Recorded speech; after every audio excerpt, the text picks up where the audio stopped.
So this is going to be the second part of this video here. It's obviously a separate upload because I didn't want to tie it in too much for too long of an upload last time.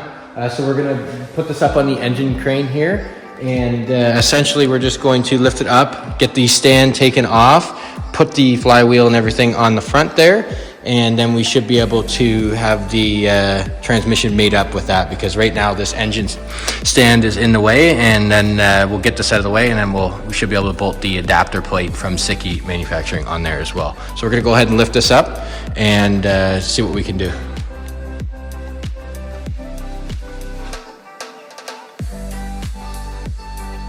Now that we have the dowel pins in here, it's going to make things a lot easier to line up the actual adapter plate. So we're going to go and place this down here, looking at the countersink parts facing out, because that's where everything bolts to. It should line up like that and sit nice and flush.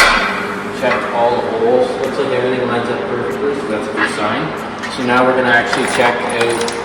In 6.2's kit, they offer the dowel pins for this as well, and a good thing to know about this is that this adapter plate works for both HR transmissions and DE transmissions. So these two dowel pins here, there's two spots for them. And the lower one, I believe, is the DE portion, and then the upper ones is for HR transmission for dowel pins to line up.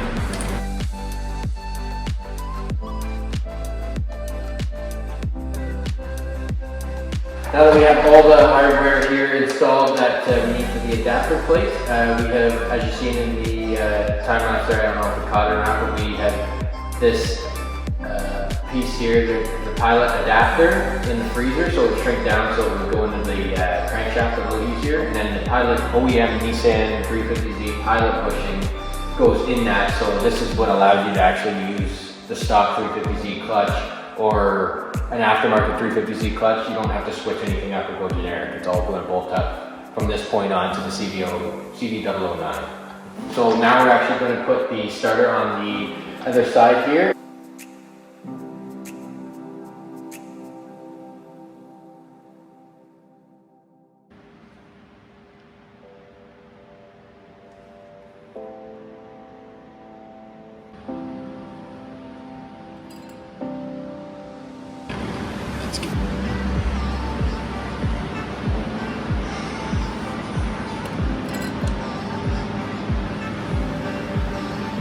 Oh, that's holy! You just get it, get in. All right, I'll just figure it out from here.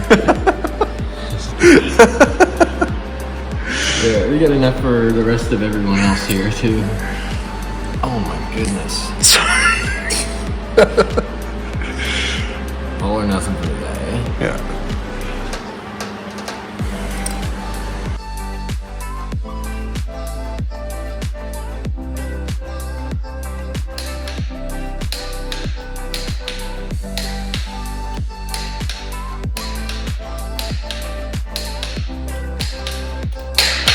Obviously, when you're doing this, you do a crisscross pattern. I did the crisscross pattern. I seated them first with like 15 to 20 foot-pounds, make sure everything was seated. And then the ARP bolts give you a manual here. It's torque to 85 foot-pounds. I did that twice with the torque sequence of crisscross, and then I usually, when I'm done with that, I go around them all twice just to double check and make sure I hit each one of them. I've already went ahead and brake cleaned the flywheel here, because obviously when it comes from machine shops, they use oil to prevent rust and shipping and storing and etc. So I've cleaned up that and got all the residue off so it doesn't contaminate the friction disc.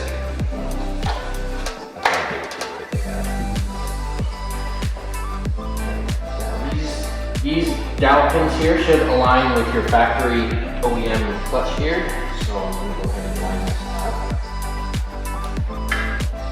Helps when you line up all the 3 holes there. Just like that, should clip together, and then you can use your clutch alignment tool to make sure that your pilot bushing and everything lines up when it's under pressure.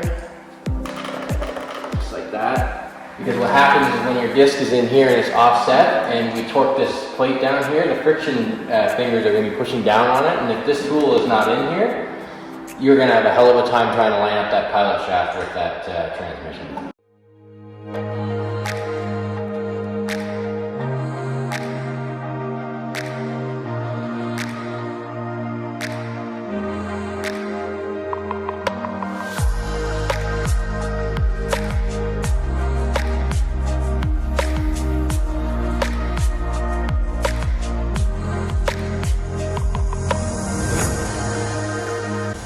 applied blue Loctite to these just to be safe too as well. Some people don't use them, some people use it, but that doesn't hurt to have that. These are never really get a season here anyway. So now to check with the alignment tool, if you pull it out, should be able to pull it in no problem like that. And that's how you know that your disc is still in line with everything, and you shouldn't have an issue with the trans up to the bell housing, or the engine up to the bell housing.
Put this in with the transmission and everything, that's not going to work.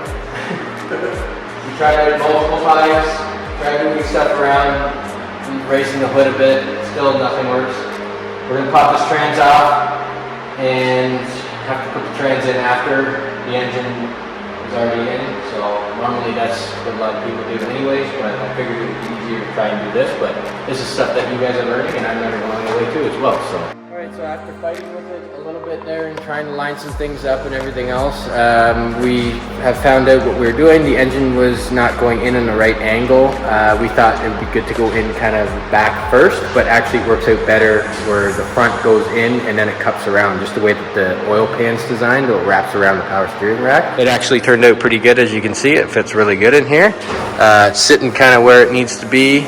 Still got lots of room here for headers and stuff like that, but we're going to close the video out here. We ended up leaving the transmission, wherever it is, off over here. We're going to put that on when it's on the car as well, after we have it on the hoist over here.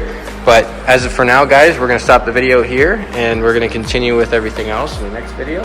So stay tuned for the LS swap here and catch you guys next time.